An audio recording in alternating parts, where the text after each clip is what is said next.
my boss, right? Let's move on to we're in the next part. Please go check out the previous parts as to what in the world I'm talking about. My boss, right, was also involved in some strange stuff, type establishment thing. And I remember one time him coming to me and saying, again, I was like, but the CEO said.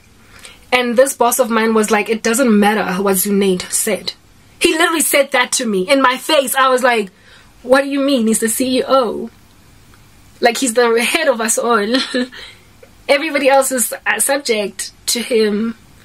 What do you mean it doesn't matter? Yo, guys, the things that were going on. The Lord basically was showing me lots and lots of satanic activity going on at MTN. Some very intricate, like, secret society or organization of men and women that had all come together in concert to basically run MTN in the direction they wanted it to go. And anybody at all that was not standing with that agenda could just basically just die.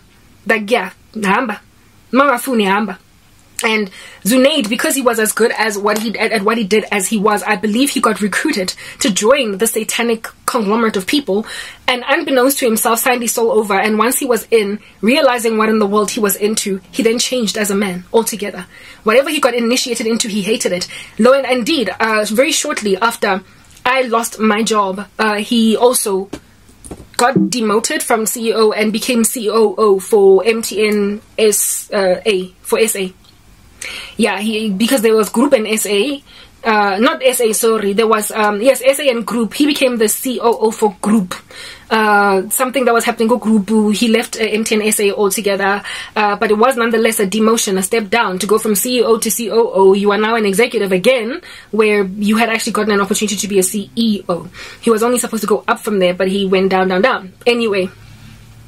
Yeah, no, he basically quit. Like, Zunaid quit. He was like, no, I can't, right? And Zunaid, when what happened to me happened, he tried to stand for me, but I got dreams where the Lord showed me he was tied, he was trapped. He literally was like, there's nothing I can do. I'm like, but you're the CEO. He tried to get me to come back, and something blocked that, and then he just got to a point where he was like, you're on your own now. You're on your own. That level of wickedness. He got recruited into something he didn't like. He ultimately quit it, but not before witnessing the desecration, massacring of an innocent woman down below. That was Zunaid. I felt sorry for him at that. I mean, look, you sign your soul to the devil. It doesn't matter that you wanted to do right. You could have been a bigger man. You could have exposed the situation. But for him, it was like, I have a wife and a career and children to protect. I'm not about to go and lose my whole life and my career over this girl. Who is she? Exactly. I'm sorry, girl. Hard that they are destroying your life despite you being absolutely innocent. But I have my own stomach to feed and my own children to look out for and my own legacy to protect. So that's what happened. Yeah, well, the Lord had, even before the whole Zunaid thing, me witnessing, even before I noticed, or any of us noticed, that our CEO has changed, or our former CFO has changed, I was getting dreams of, you know, Mary Poppins type magic environment at my organization. And God was showing me that these little children that think that it's a magic show with Mary Poppins waving a wand are destroying futures. They are destroying futures in your organization, and I didn't know how deep it went until I personally lost everything. Just how extremely they were destroying futures. After getting fired from my job, I saw a lot of other people leaving, what is this, voluntarily, but it wasn't volunteer, really. They were made to leave. It looked like a resignation or an acceptance of voluntary retrenchment, but it was done by a colleague.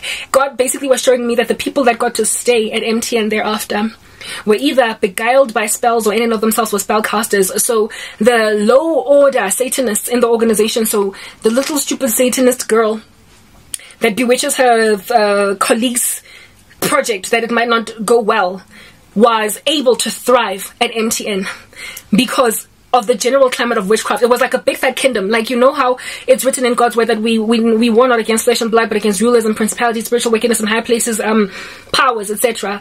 And so basically there is like a hierarchy in the kingdom of darkness, where there are lofty entities like principalities. They sit over entire nations, you know, the Prince of Persia. But then there are also the small lower order demons that do skivvy work, like, you know, love spells and stupid stuff like that, bring back lost lava. Those are small little chump change entities that force you to like kiss a guy that you don't like, you know, type establishment thing. Yeah, no. Well, the staff members that got to keep their jobs at MTN were the ones that were the ones that were either lulled to sleep. They didn't complain too much, they didn't say anything, even if they were not involved in darkness, or people that were into stupid little sorcery like that, like bewitch your colleague that they don't get the promotion. It's like it was a kingdom of darkness. There were rulers, principalities, spiritual wickedness in higher places, and only if you were part and parcel of this kingdom, or happy to just let it slide and like literally sweep things under the carpet, you got to stay. Karabo, of course, was a warrior. Koshwan, sit around for what, for who? I was heavy every time I walked into the office, and it wasn't always like that. When I was newly saved, I was saved for 3 years before I lost my job.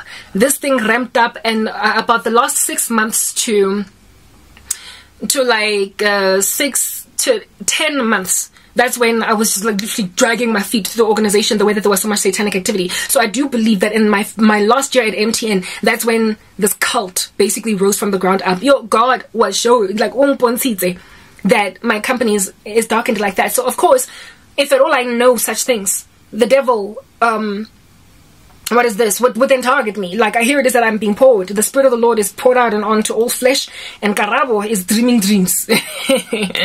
Satan was like, uyaboniswa first and foremost lomuntu. So what does he do? He charges his servants concerning me, but negatively. And I got therefore slapped with a barrage of sorcery from lower order demons in my company. In other words, from stupid little witches, I don't know how many silly little boys put love spells on me. Like silly, like some colleague that is asking me out, Mara akamokoma. Love kiss. One other chick was like, make her projects fail. The other one was like, make her think I'm pretty. As these stupid witchcraft from little lower order Satanists in this organization. And I was like, but why are MTN employees so satanic? One chick went and came against my marriage because she was both a friend and a colleague, like marriage prospects. Yeah, such things as these. I started getting a barrage of such nightmares of like, hey guys, imagine dreaming about, yes, the MTN. Yo, my hand is getting tired now. Imagine dreaming about what do you call this? Some strange, like some colleague, ne? It's not so much like you don't work with them, you just see them around. You know that every time you see them, you either see them in the canteen, the coffee shop, or every time you go to level 2 because they work for a network group or whatever, but you don't work with them. So you've never ever worked with them in a project, you've never spoken with them personally, you just know they work for your company. Every so often you bump into each other in the parking lot and you greet. I started getting dreams of such people bewitching me, like witchcraft. I don't know how many little girls and boys, because literally they were little girls and boys from marketing. Okay, let me go to the next video.